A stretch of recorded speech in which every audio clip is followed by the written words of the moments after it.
To my final video on Subarashiki Hibi, our wonderful everyday.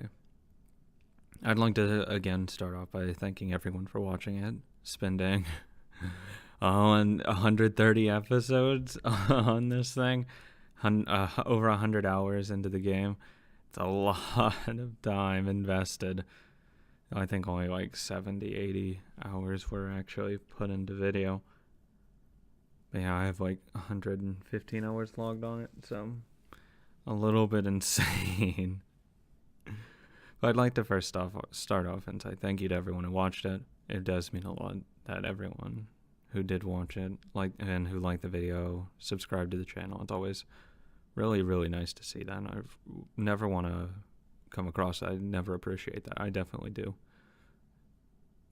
I just tend to not want to thank everyone every day, and so I just put it off, and then it gets put off for too long. But I'd like to go ahead and start off by saying that all of this is purely opinion. Obviously, you can like whatever you want, you can hate whatever you want. That's just the whole point of opinion, so keep that in mind. I'm going to give you guys, everyone here, I don't look down at anyone who likes it, dislikes it. I don't have any different views. It's just people. So I'd like to, again, preface that these are all just opinions. Now, what did I think about Subarashiki Hibi? I'd first like to start off by saying it's really just not my kind of story. I'm really focused on character development, character changes, how things progress through the story, stuff like that. I'm a very character-driven person. I believe that to have a great story, you have to have a foundation of amazing characters, because you can have amazing characters in a really shitty plot, but it makes the experience better. You can have the best plot in the world, but if you have shitty characters, it's terrible. You just hate it. That's my philosophy on stories in general, that the better the characters, usually the better the work is. And I felt like there was a lot of moments in this story that kind of highlight how weak some of these characters are. I give examples of such as any of the minor characters. They're very, very one note. Outside of Mamiya and the three people there, a lot of people are just bland and one noted. Ayana is an exception. Kimika at times had a couple different stuff, but for the most part, she only portrayed one emotion and one state. She did have other underlying motives and stuff, but it wasn't as much as, say, Umineko, Higurashi, Fate, Stay Night, stuff like that. They really flesh out their characters a lot more than what I felt like Subarashiki Hibi could have done, because there are a lot of wasted time on a lot of things that I didn't feel like were necessary nearly enough to justify then shortchanging a lot of the side characters.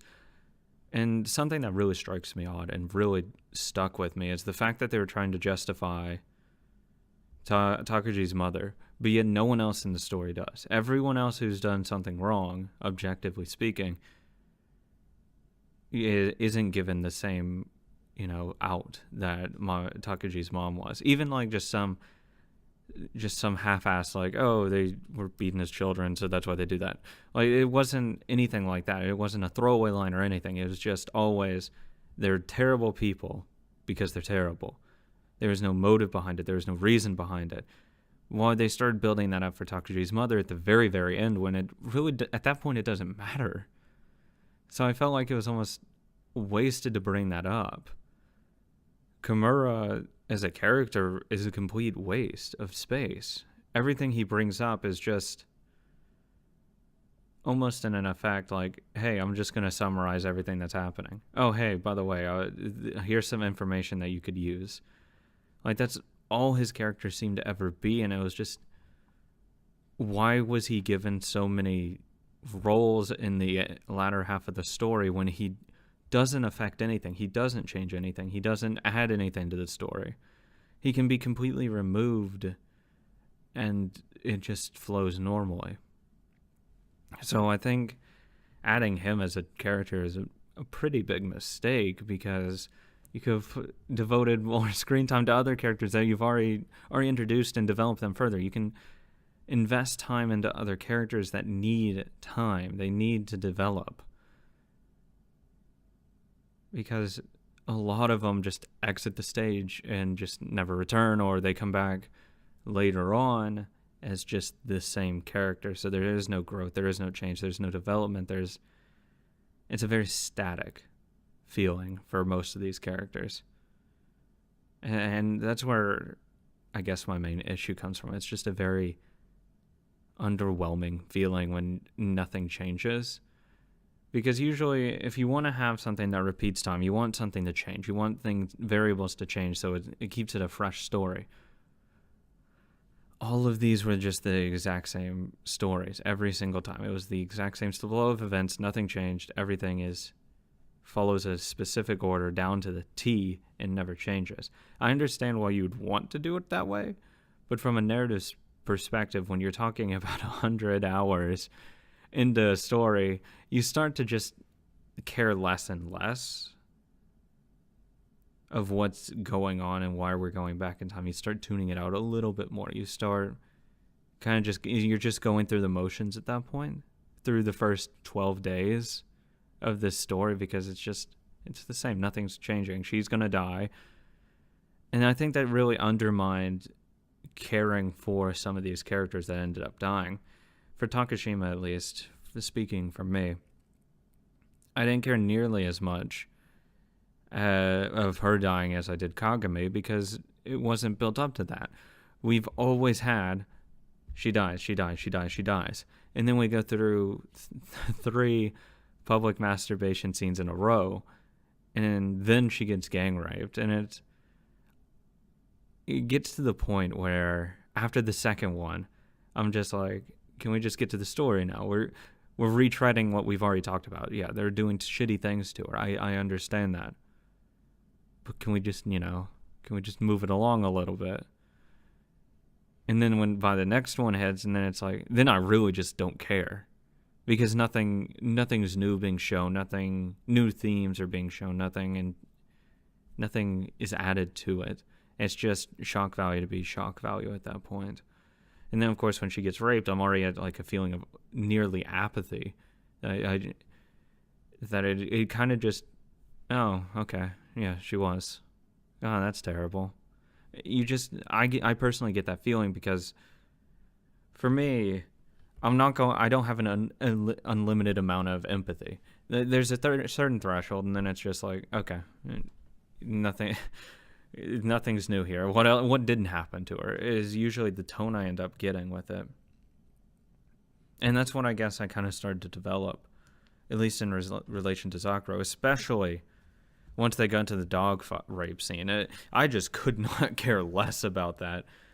Like, at that point, it's like, yeah, there's been public masturbation, there's been gang rape.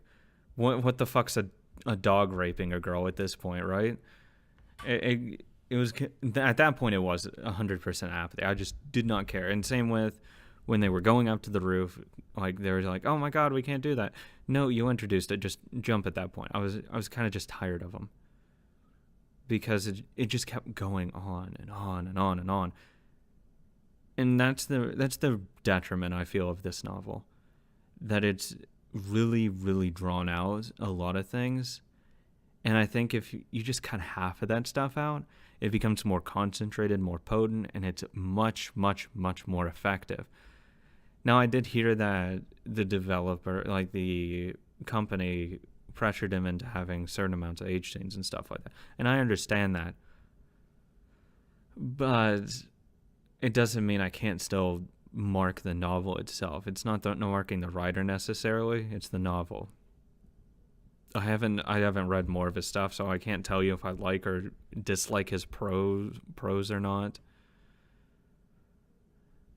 From this, I'd say he's really wordy when he doesn't have to be. I think he can be a lot more concise and deliver his point much more succinctly, because he has shown that he can do that in some instances, but he doesn't keep going with that.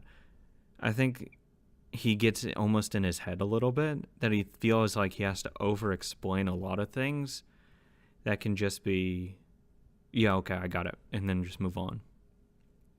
I understand wanting to explain it to your reader if they don't have any information, but you still got to keep the story moving on a little bit, because a lot of things that he brought up, like your reality only being what you can perceive and all that, it's stuff that I've already talked about, or thought about at least. I don't know if I talked about it, but I've thought about it at least.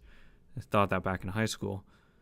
And when you take a psychology class, you'll hear about a lot of these ideas, even like just a 101, that a lot of this stuff is kind of like, okay, yeah, now what?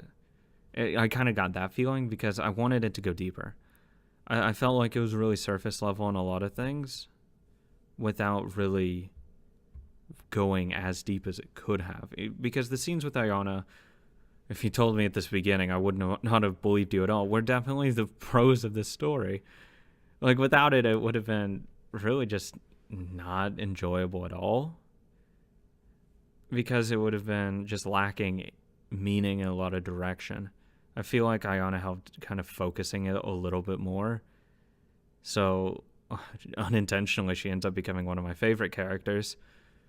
If nothing else, just because I liked some of the things she brought up. But I feel like the story's best if you can relate to Takuji himself. If you don't relate to Takuji on a lot of levels, I think this story is just going to be more of a miss. I just have that feeling, because outside of Takuji, the other characters that get developed, Takashima, and that's just her falling into despair and wanting to kill herself and then eventually killing herself. Hasaki, who just wants to be closer to her brother, even if that's in weird ways, but just wants to be closer to her brother. And all the other emotions associated with that as well. Being rejected by your brother, wanting to be killed by your brother, rejected by your mother. And Kimika, who has a couple different aspects to her, for wanting revenge for Zakuro, but also almost in a protecting kind of way of her when she doesn't act like it.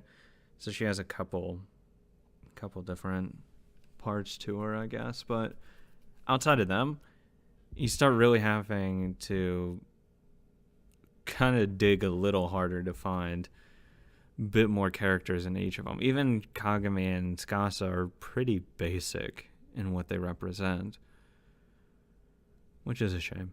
I would have liked to have more of them, but at the same time, since they're not real, it's understandable why you wouldn't have more of them. Let's talk about the age scenes. I personally didn't like any of them, really, and it's nothing to do with the sexual content of them at all. That wasn't my issue with them. My issue with them is they really just ground the plot to a halt. All of them felt, I shouldn't say all, 97% of them felt pretty useless. You can make arguments for a couple. The rest, you really have to fucking stretch it if you want to say, oh, it was definitely necessary. Obviously, the first one's obviously unnecessary. It doesn't even need to be argued. Takuji imagining Zakuro, I felt that went on for way too long, and it doesn't really affect the plot other than putting you on a different story and ending path. It doesn't really lend itself to the plot that something else couldn't. Because I guess you can make the argument that, oh, his perverted nature or something along those lines. But you could have moved on without it. This is specifically against the idea that you need to have 8 scenes to sell a VN. You don't. And you shouldn't have to, at least. Yeah. The next one, Takuji, the forced oral sex. You can make that argument that it's important, but at the same time, I can make the argument that any form of really harsh abuse could have triggered him to go into this other persona of him to beat the shit out of these people. Lighting him on fire. Like, shit like that. It's not as visceral as, say, like, being forced to suck someone off. but it gets the point across the same way, to the point that it's like, you can make the argument that it's there, but it's one of those on the fence ones. Kimika having sex with Takuji, that's just a character clears thing. Doesn't affect anything. Both of the Ayana and Riruru, unnecessary. You can just omit those. And they won't affect the plot at all. There's no significance of like, oh, him jerking off Ayana is why he does. No, there's nothing there that really indicates anything. Unless it's just like, oh, he's masturbating on the roof. Kagumi's rape, unnecessary. Entirely. All of it. Unnecessary. Again, you could cut it out and just leave the doll being crucified. That gets the point across enough of it being brutal and, unnecessary. The rape part just, after a while, again, apathy sets in. I just don't care. I didn't listen to it because I didn't care. I didn't care to. The public masturbation scenes, you can have one. I'll just say that. You can have one. Having 3 in a row and then the dog fucking scene, after a while, you're just retrending the same themes, and it gets to the point that it's not really necessary. Her gang rape, that's the best one you can make an argument that it needs to stay in, and I don't necessarily disagree with that. It was pretty important, so I'll give you that one. The teacher, it's just a fucking teacher running around. Okay, unnecessary. Haseki is disgusting. Yuki is unnecessary again. It's just masturbating. And then whichever one else is I'm forgetting right now. Because I'll probably think of it in like 10 seconds. But I would say Takashima's gang rape is the most story significant one. That is the hardest to replace, and it would be the last one on my list to want to get rid of or replace. Outside of them, they just felt unnecessary. The emotions they give aren't strong enough because they're just used so much that all of the impact that they would have had gets wasted somewhere else down the line that I don't think it's really helpful.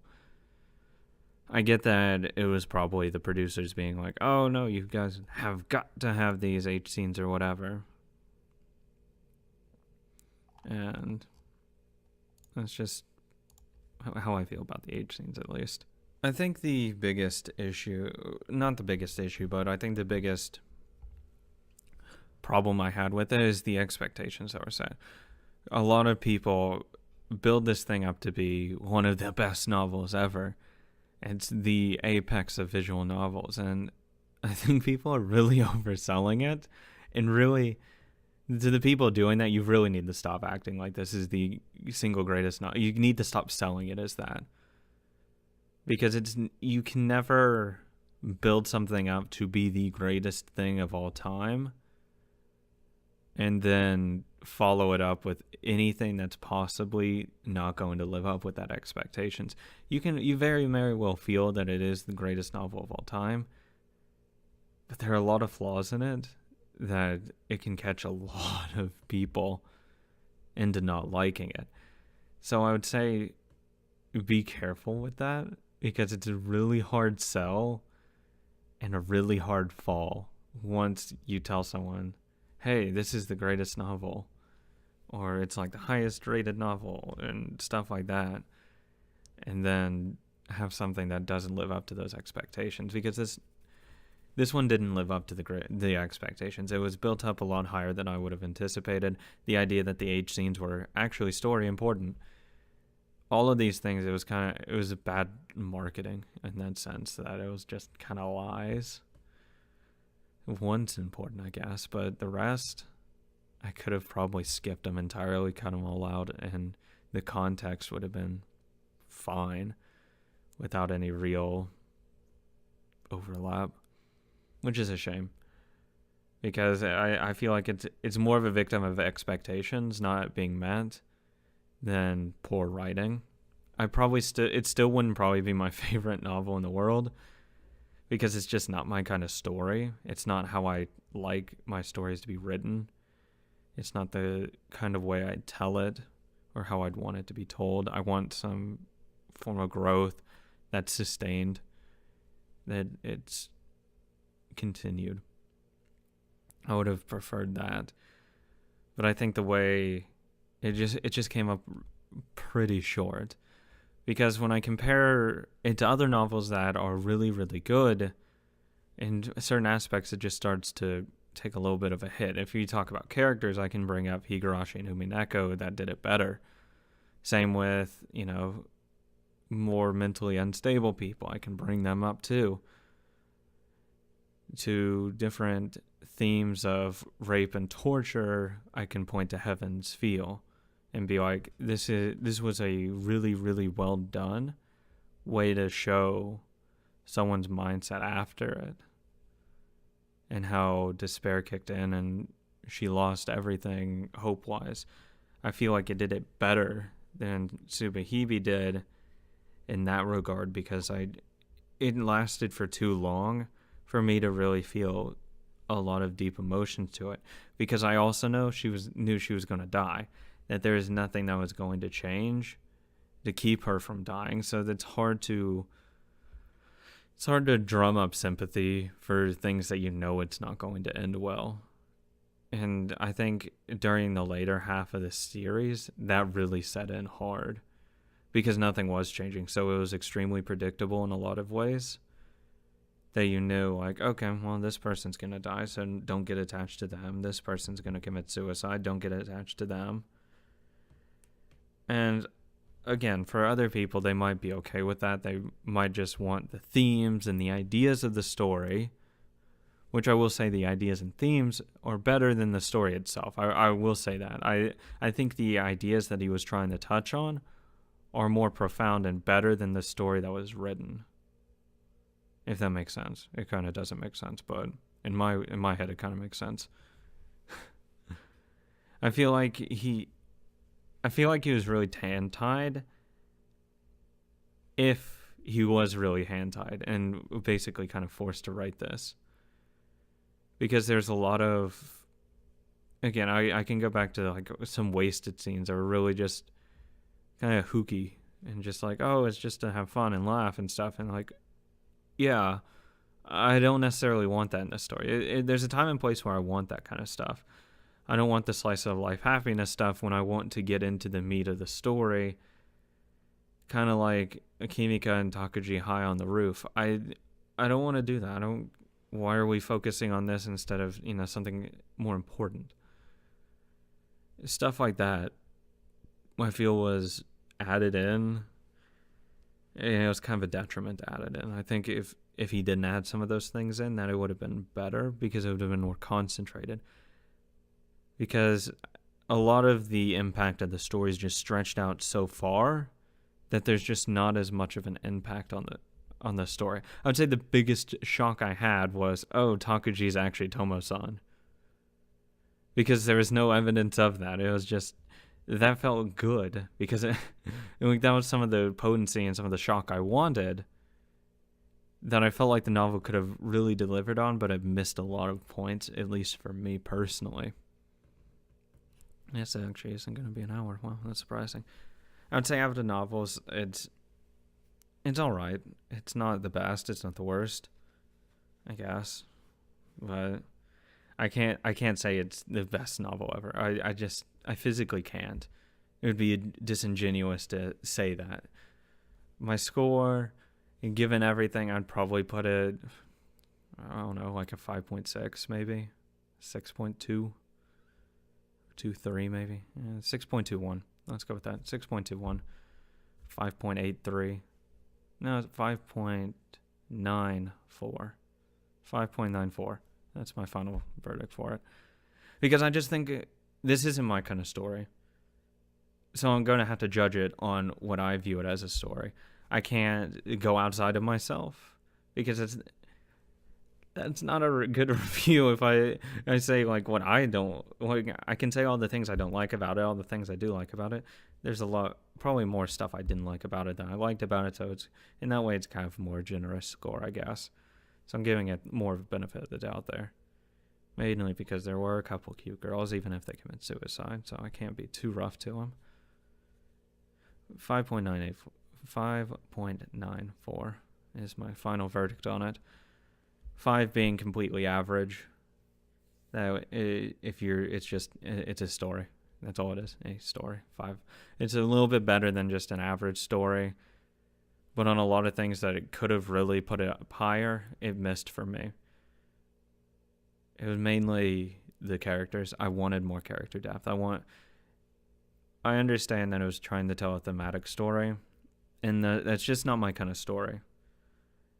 I want a more character-driven story, and if it had done it that way, had some of the things change in the story as the characters grow, maybe the outcomes are slightly different. They don't have to be entirely different, just different scenarios. Instead of it feels like just retreading the exact same story. I feel like it could have gotten a lot higher in my personal taste. I'm not going to, force someone to be like, you have to not like it, or you have to like it, or something like that. That's not my style. You can like whatever you want. I don't care what you like. I'm just telling you what I think about the story and what my score is for it. You can either tell me I'm full of shit and I'm stupid because I don't see the bigger picture or whatever. Fine, you can tell me that. I don't care. You can refute all of my points at once. I don't care. It's not going to change how I feel about it, because at the end of the day, it just doesn't have as much of an impact on me with just themes. I need characters. I need more characters to latch onto, to really grab into and tear through and get into them. Takuji, it just felt like I couldn't. Because you have Suwa Takuji, I don't have any of those feelings at all. Well, I shouldn't say at all. I do have some. Everyone has dark thoughts, of course, but I wouldn't. It's not his kind, I guess.